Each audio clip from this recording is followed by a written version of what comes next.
अस्सलाम वालेकुम। ईमान बेटा कैसे हैं आप? अच्छा ईमान बेटा, आपने यहाँ पे क्वेश्चन पूछा है कि इनमें से कौन सी स्टेबल प्रोडक्ट होती है। तो सबसे पहले आपको ये चीज़ बतानी चाहिए कि हमारे पास एनर्जी का और स्टेबिलिटी का ना आपस में इन्वर्स रिलेशन होता है। मतलब कौन सी चीज़ स्टेबल होगी, चीज़ वही स्टेबल होगी जिसकी एनर्जी कम होती है। और एनर्जी किसकी कम होती है? हमें पता है कि जो एक्सोथर्मिक रिएक्शंस होते हैं ना, उसमें हीट या एनर्जी जो है वो इवॉल्व हो जाती है, और एंडोथर्मिक रिएक्शन में एनर्जी एब्जॉर्ब होती है। मतलब एंडो में एनर्जी ज़्यादा हो जाती है और एक्सो में एनर्जी कम रह जाती है। अब हमने करनी है स्टेबिलिटी ज़्यादा, तो स्टेबिलिटी ज़्यादा तभी होगी जब एनर्जी कम होगी, और एनर्जी कम होती है एक्सोथर्मिक रिएक्शन में। तो इसका मतलब हमारे पास वो वाले रिएक्शंस मोर स्टेबल प्रोडक्ट्स बनाते हैं जो कि एक्सोथर्मिक होते हैं। इस वजह से आप लोग सी ऑप्शंस को तो निकाल देंगे यहाँ से। पीछे हमारे पास बची ए, बी और डी ऑप्शन।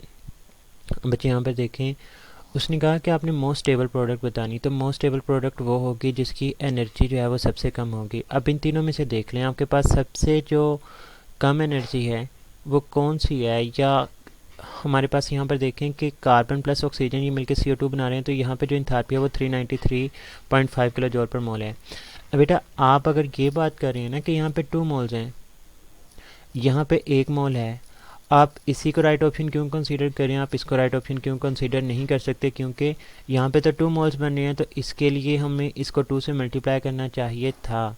लेकिन बेटा यहाँ पर देखें कि जब भी हम लोग इंथाल्पी की बात करते हैं ना, तो इंथाल्पी की बात की जाती है पर मोल के रेफरेंस से, और यहाँ पे जितनी भी वैल्यूज़ आपको दी गई हैं ये किस रेफरेंस से दी गई हैं? ये पर मोल के रेफरेंस से ही दी गई हैं।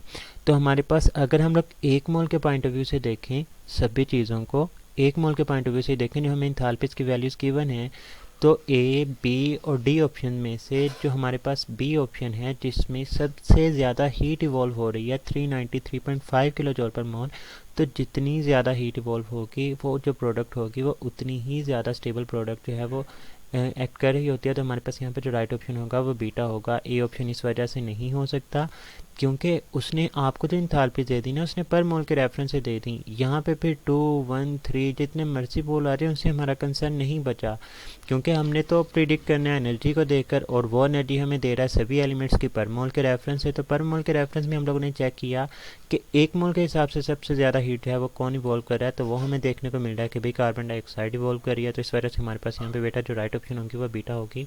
होप्स हो कि आपको ये कंसेप्ट क्लियर हो चुका होगा। स्टिल एनी कन्फ्यूजन तो आप कमेंट सेक्शन में पूछेगा। अपना बहुत सारा ख्याल रखें। अल्लाह हाफिज़।